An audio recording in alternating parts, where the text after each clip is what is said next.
Do you record while the bus is moving, or does it have to come to a stop before? Yeah, well, sometimes they don't want to, and they're, you know, Gaga, we can't get, you know, the frequency's weird, and, you know, it's sounding a little bit strange, and I'm like, if you don't get this right now, I swear to Lucifer, I'm gonna, you know, I get a little bit mad. If your ultimate goal is to be famous, then you're gonna do a lot to get there, like sign your name in blood in a contract with the devil. Like, you're gonna end up on a one-way street, and it's going nowhere. Like, that's just the truth. I've seen so many people, like, forsake their moral code and their value systems just for a little bit of fame, and it's not worth it at the end of the day. It's really not worth it. Why do you still do it? Why are you still out here? Well, it goes back to the destiny thing. You know, I made a bargain with it, you know, a long time ago, and I'm holding up my end. What was your bargain? To get where I am now. Should I ask who you made the bargain with? with you know, with the chief commander. On this earth? And on this earth, and then in a world we can't see. So, you know, had we sold our soul to the devil? How else can you explain us being here on the day? Sasha is my alter ego. And when people see me, sometimes I think that when they meet me and they speak with me, they're expecting Sasha. And I'm really kind of shy, and not really shy, but more reserved, and nothing like Sasha. But I guess I wouldn't be very entertaining on the stage, so Sasha comes out, and she's fearless. You know, she can do things that I cannot do when I'm in rehearsal. I mean, I can try, but then it just doesn't happen. I can sing notes and sing strong and do all these things that when I'm just by myself, I can't do. And I remember right before I performed, I raised my hands up, and it was kind of the first time I felt something else come into me, and I knew that was going to be my coming out night for the BET Awards. I'm looking so crazy in love, got me looking so crazy in love. Roman is a crazy boy who lives in me, and he says the things that I don't want to say. He was born, you know, just a few months ago. I think he was born out of rage. He was conceived in rage, so he bashes everyone. He threatens to beat people, and he's violent. That must be nice to have, like, an ignorant loudmouth who you can just sort of blame every... He wants to be blamed. I don't want to blame him. I ask him to leave, but he can't. He's here for a reason. People have brought him out. People conjured him up. Now he won't leave. And as I was pulling out the CD, well, needless to say, sold my soul.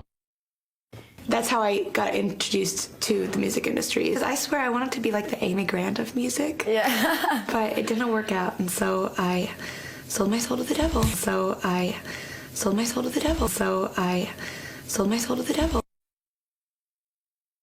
So it's just like the symbolism and the occult. It's kind of always in the peripheral. I am definitely drawn to the occult. Anywho, so yeah, I was going to school to be a vet tech, and I was into my studies, getting good grades, and you know what screwed it all up was this one guy. He broke my heart, and I was like, cool, thanks. I was like, now I have to do something pretty ridiculous and insane with my life, so why not sell my soul and go on Jersey Shore? And when I was 12 years old, I signed a deal with Satan in my room, and I was to... CBS doesn't condone this. Wait a minute. Because I wanted to get famous no matter what, and, you know, then I forgot that I had this deal with Satan and everything, and then I got really famous. And then one day I, like, had this tragic singing accident at the... Oh, yes, I remember that, yeah. And I realized then that Satan was coming for my soul. Well, I'm very much into philosophy, a lot of different philosophers that I've read over the years, like Nietzsche, Darwin, Freud, Aleister Crowley, and finally Anton LaVey. And fortunately, he's, still alive, so I got to meet with him and talk about his ideas and things like that. And in America, Satanism is sensationalized and kind of misunderstood, and people associate it with worshiping the devil and things like that. But it's really a philosophy about individuality and self-preservation. It's about, being your own God. Somebody gave Ozzy this old 16th century book of black magic, and it was all written in, I think it was Latin. And he brought it round to my flat because he knew that I was interested in books and magic and all that kind of thing. And I just got this really weird vibe off it. And I put it in this cupboard in the apartment that I was living in. And that night I just woke up suddenly and there was just this black shape at the bottom of my bed. And it just vanished into thin air as I was staring at it. And I just had the thought, it's got to have something to do with this book that Ozzy brought round for me, and I leapt out of bed, rushed to the cupboard to throw this book out, and the book was gone. And the next day I told Ozzy about it, and about 3 days after that we came up with our first song, Black Sabbath, and Ozzy just related to my experience in the lyrics. He says, I can't bother with this stuff. He says, I want power, I go right to the source of power. And he says, how do you think that I became famous the way that I am? Well, I said, you must have had some good luck. Well, he says, there's no such thing as good luck. He says, there's either some power working for you somewhere, or you don't get ahead in this world. Not in my type of occupation. He said, the supposed spirits of the dead that you're talking with are demon spirits. You're fallen angels. You're beautiful beings. Just set it out, just like that. Oh, yeah. It didn't make you uneasy when he said they were... Well, it shocked you a little bit, something that you first hear mentioned to you. He said, you guys have got a great future ahead of you.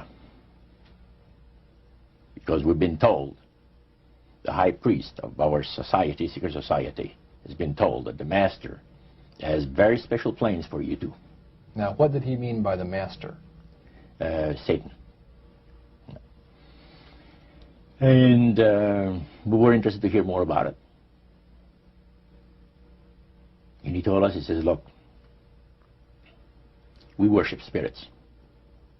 We worship Lucifer and all his angels. They're just as beautiful as they did before they were cast out of heaven. He says there was a misunderstanding in the whole thing, he says, among the inhabitants of the galaxies. And he says our master was misunderstood. And God did not bear with him like he does with people that make mistakes today. So we're in a warfare, good against evil. And we happen to be the evil ones, but we're not that bad. He says, I look at this business between the forces of good and evil. He says, you believe in one person believes in God, and everyone believes in Lucifer. It's like politics. Then I met the devil in God's country. And it's not so much who, it's what, what happens and the things that the devil does. It's not so much a person, even though he acts through people. You can't call one person the devil. Joe Arpaio? You can't call any one person the devil. You can't do that because no one person has enough power to be the devil. As hard as you work for your money, there's at least 2 or 3 people out there working just as hard to get it from you. I was there when Dre told me he would sell his soul to the devil for $1 million. And I swear right now, devil got to have a receipt for his ass. One night I was in my home studio, and it had to be like 8 to 10 people off in there. And we had beats and stuff playing in the background and everything. That's how we used to do it, you know what I'm saying? Everybody doing what they do, smoking, drinking, and everything. And actually, it came down to it that dudes actually started being used by demonic spirits. And these spirits started speaking through them, you know what I'm saying? Devils started speaking through them, talking to me, asking me, you know what I'm saying, if I was going to sell my soul, telling me what I needed to do to take my career to the next level in darkness. I mean, dudes actually came up to me holding wads of money, saying, man, don't you want to make all this money? If those demonic spirits was real, if the devil was real, you know what I'm saying, and he was offering me a way, then I knew that God was real. For the next 7 days, I continued actually to hear the demonic spirit still propositioning me to sell my soul, you know what I'm saying, in exchange for fortune and wealth or whatever in that music game, you know what I'm saying? This major music producer sent me an email, and I'm talking to him, and this dude basically told me, you can't rap about Jesus, you can't do none of that, you know, we're going to give you a whole new look, whole new image. He basically was saying, look man, sell your soul. We want you to rap about and sing about the things we want you to do. Sell your soul. You can't do none of that stuff for Christ. But yeah, this slowly started to say it. Bring your lifestyle to me, I make it better. And how long will I live? Eternal life and forever. Or will I be the G that I was? I make it like better than you can imagine or even dreamed of. So relax yourself, let me take control. Close your eyes, my soul. My eyes are closed. Selling my soul for material wishes, fast cars and bitches. Getting my cola, just to sold my soul. Getting my cola, just to sold my soul.